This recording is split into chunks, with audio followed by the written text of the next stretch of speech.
This is Brother West. I want to talk to the people and to the individuals that you have a big heart. You have a big heart and you're very loyal. You're very loyal. You're a giver.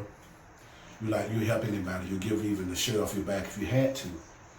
You had to. And so now what I'm going to say is that many of you, I'm going to give an example on how you're feeling. I'm going to give an example on how you're feeling. And at the end of your feeling, the title of my message is Blowout. Blow out. See, because many of you, if I can explain, you're just so simply tired of being used. You're tired of being used. You're tired of being taken advantage of. And you find yourself getting yourself in certain situations because you have a big heart. You'll volunteer for certain things, and because you can't say no, you will commit to doing certain things that you really don't want to do, but you find yourself doing it because it's just your type of person. It's your heart. Your heart is positioned a certain kind of way. And so, but you at a point now, many of you that listen to me, you're at a point now where you're about to explode. You're about to explode to the extent that you're used up and you're used out. You are used up and you're used out. And I'm going to explain that.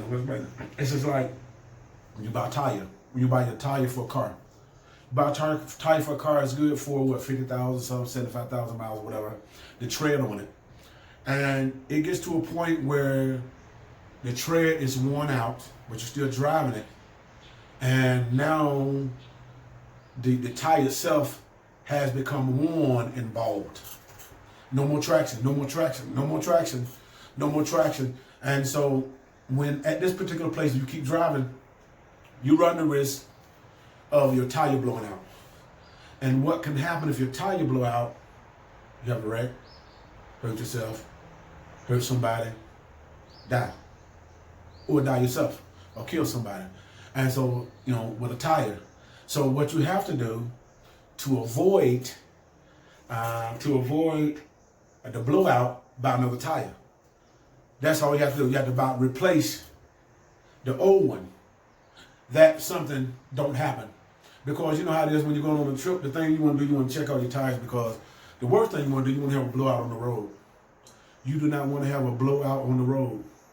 And so this is where many of you are. You've been traveling, you've been journeying for a long time, and it's just basically you're to a point where you're tired of things being thrown on you. You're tired of doing extra stuff. You're tired of saying extra stuff. And what's happened is it's really blowing you out. It's really worn you out. And what it is also, the thing that's really has got you to a point where it seems like where you're worn. You're worn. And when you're worn, when you're tired, when you're worn and you're tired, it's hard to think. When you're worn and you're tired, it's hard to really focus, because the tiredness that you feel, being worn, being weary, and all of that, it's a distraction. And the only way that you can relieve that is by resting, replacing and resting. And what I want to say to those people who are about to have a blowout, you are about to have a mental, you are about to have a emotional, you're about to have a physical blowout. It's like a volcano. Now that volcano is hot, lava's hot. But at a certain point in time where that volcano is boiling hot and the lava is to the hot or to the top of the volcano, eventually it's going to erupt. And this is where many of you're at a point where you're at the top of that volcano and you're about to explode. You're about to explode because you're worn out. You're tired. You say, I'm tired of doing this. I'm tired of doing that. I'm tired of thinking this. I'm tired of thinking that. I just need some rest. And so you've been laboring to get rest. You've been laboring to relax. You've been laboring to find a place, a peace, a time, a moment, a situation, but elements. And see what it is, that what the purpose of the adversary in this particular point is to run you out of gas, is for you to have a blowout. And see, the enemy wants you to have a blowout where it's dangerous. The enemy wants you to live reckless. He don't want you to obey the signs and obey the voice that God keeps speaking to your spirit. Some of you, there's a small voice that keeps speaking to your conscience. And that voice is telling you what to do. It's telling you what to do. But now it's up to you to listen. The voice God is telling you what to do. And so now it's at a point where, are you going to listen? God is giving you instructions where you're at a point where you're about to snap. You're at a point where you're about to blow out, where you can't take it no more.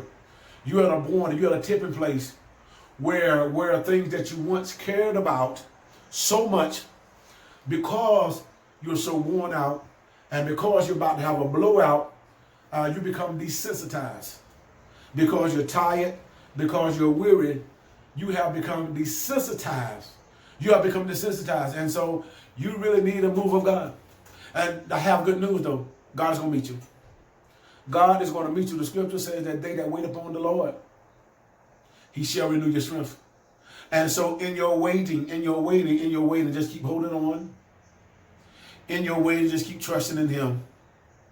Things seem unfortunate, and things at times seem unfair. See, but God knows and God understands, and there's a timetable for everything. There's a timetable. And the scripture says that the footsteps of the righteous man are ordered by God. The steps of right now are ordered by God. So which means that the step that you're in right now, the situation you're in right now has been ordered. It's been ordered. And in it being ordered, God had already made provisions. You need to know that God has already made provocations in that situation. You need to know, you need to understand that God is on the case. You are not forsaken. You are not abandoned. He didn't forget about you. He knows exactly what you're going through, what you're dealing with. He knows what you're dealing with. He knows what you're dealing with. And he knows at the place where you become desensitized. See, but he's sending help and he's sending strength to your spirit. He's sending help and he's sending strength to your situation for such a time as this. Because he heard your cry. You need to know that God heard your cry. And according to the scripture, I have come down. He's coming down. He's coming in. He's going to help. He's going to deliver. He's going to move for such a time as this for his glory. And so you think one thing that's happening. You think it's bad. You think the situation is horrible. But God got another plan, because the thing that you need to understand, my brother, my sister, our ways are not his ways. And our thoughts, you need to know and understand, that are not his thoughts. As far as the heaven is for the earth in comparison. So God got a plan. See, because when your life is upside down, in God's eyes, you right exactly where he wants you to be. And see, because in your life is upside down, when things are upside down, you know, when something's upside down, when somebody's upside down, you can cause stuff to empty, the pocket stuff come out. And so there's an emptiness that's coming out. God is emptying some things. God is crushing some things in your life that you've been holding on to. So he had to cause you to become off balance. He had to hit you in a certain way where you become uncomfortable, where you had to lose your feet and lose your balance, where you had to lean and trust in him. And he's the only one that can fix it. He's the only one that got the answer. He's the only one that got the key. He got the tool.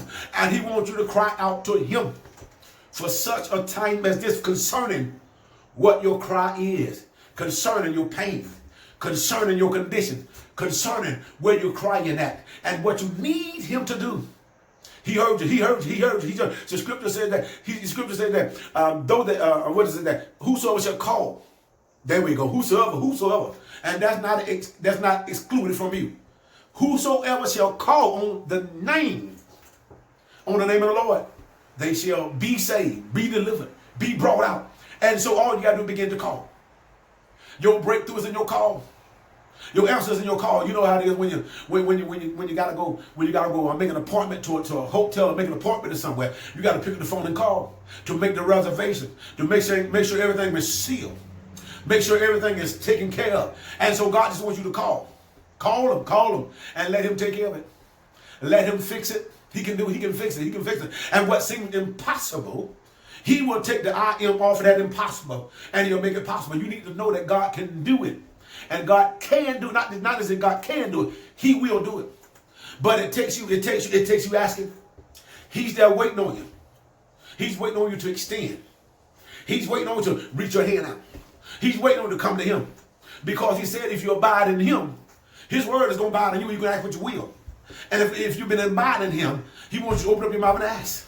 Ask, it shall be given. Seek, it shall find. Knock, and it shall be done unto you. And so God is he's waiting. He's waiting. The ball is in your court. God bless you. And those are my words.